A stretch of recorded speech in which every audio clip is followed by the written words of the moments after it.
Hi everyone, welcome back. I've been working on a few different projects recently, and this is one of them. It's a way to generate GIFs and MP4 videos from a list of instructions. This video will break down the outline of the application, and from here you'll be able to generate your own pieces of generative art. The code for this project is available on Github and is linked in the notes. The first thing that we will look at is the cargo.toml file. In here, we can see that there are a few crates being linked. These are GIF, image, image.proc, mini MP4, and OpenH264. The docs for these libraries are linked in the notes below, so you can look at what they do with respect to this project. These libraries require some external dependencies to be installed. I encountered a problem while installing the video processing library ffmpeg on Windows. This led me to create a Docker file to run the actual processing so that it doesn't matter which platform you're on, you can generate the output still. Now moving on to the code in main.rs, which is inside the source folder. At the top of this file, we will import the references to GIF and image. These are used for holding frames and handling colors during the creation of each frame for the GIF. The next pair of use statements import libraries to be used for MP4 encoding. You can read more about these libraries by following the links in the description of this video. The final set of imported crates is to bring in some items from the standard library to handle file manipulation. Next up, we have some constants. These hold the width and height in pixels. We also have the number of frames and number of repetitions, which is used by the video file. The GIF will just loop infinitely. We also have a constant called decay, which controls how fast the previous frame fades away in subsequent frames. We will see how that works in a moment. Now we have the main entry point for the application, and we start with a comment indicating the application is starting. Next up, we're creating the output folder called outputs. We will add an expect here instead of the usual error handling because failing to create the output folder would be an exceptional circumstance, and we'd rather panic than continue. Then we set up the GIF encoder. We're not using a color map for this, which makes the final GIF less efficient, but makes the actual generation a lot simpler. But it might make the output slightly less clear, as color maps can help to make sure that colors are well preserved. We create the image file to output to and an encoder in the sizes set by the constants. After this, we'll create a video encoder, again setting the width and height ready for each frame to be added. Before looping through each frame of the video, we also need to create a buffer to hold the previous frame, which is used to add a fade to any pixels set up in previous frames. How we achieve this will be seen in the next section, but for now, we'll just create it and wrap it in an option so that we can recognize easily when it hasn't been set yet within our loop.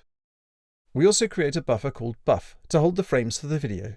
For very large projects, this will cause a large amount of memory to be used, so you may need to be tweaked if you're creating long videos.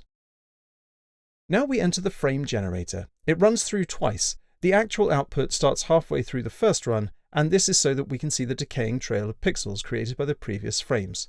So it's worth bearing in mind that any animation output will start halfway through, although for the GIF format this shouldn't matter, because it will be on an infinite loop. The first thing we do inside the frame loop is to create a new image, and this will be used for the next frame. After the output frame has been created, we then need to loop through every X and Y coordinate on the image. But first we have to check if the previous frame has been set, because it is an option, meaning it can be none.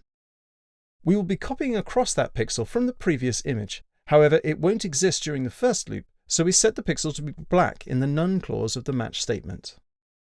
Inside the sum pathway of the match statement, we first get the previous pixel, which is a tuple of red, green, and blue values, in that order. The red component of the red, green, and blue, or RGB value, is stored in position 0. We check to see if it has decayed to 0 or not, and adjust it as required, to cause it to get less red every frame. We then repeat this process for the green component in position 1 and the blue component in position 2. And finally, we put that pixel into the correct location on the new image.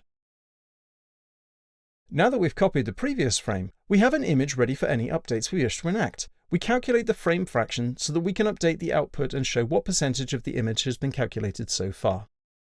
Under this, we find an area commented. This is where we can put our update code to draw to the canvas. Once we've updated the frame, we calculate whether to output to our two encoders, the GIF and the video buffer. We do that by creating a frame for the GIF and by adding a bitstream buffer to the existing buffer for the video. Finally, within the loop, we pass ownership of the canvas to the previous image variable for use on the next loop.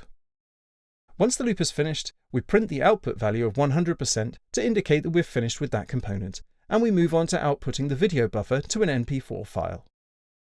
First, we set up a buffer and MP4 multiplexer. Then we loop through the numbers 0 to the number of repetitions, which was set with the constant. Finally, once the buffer has been written the desired number of times, we close the multiplexer. Then we seek to the beginning of the buffer and write the whole thing to the file output.mp4. Finally, we have two output statements to inform the person running the application that it is done. And we should be able to see the file in our outputs folder.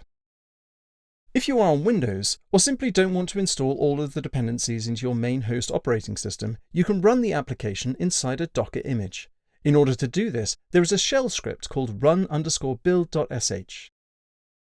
Inside this file, we can see that it will run docker build and run, also binding folder data to the output folder, meaning that it can write the files to the host operating system from the guest container. That's an overview of the project shell. Join us in the next video where we'll create a simple example to help demonstrate how all of this works. Until then, take care of yourselves, and I hope to see you soon. Bye for now.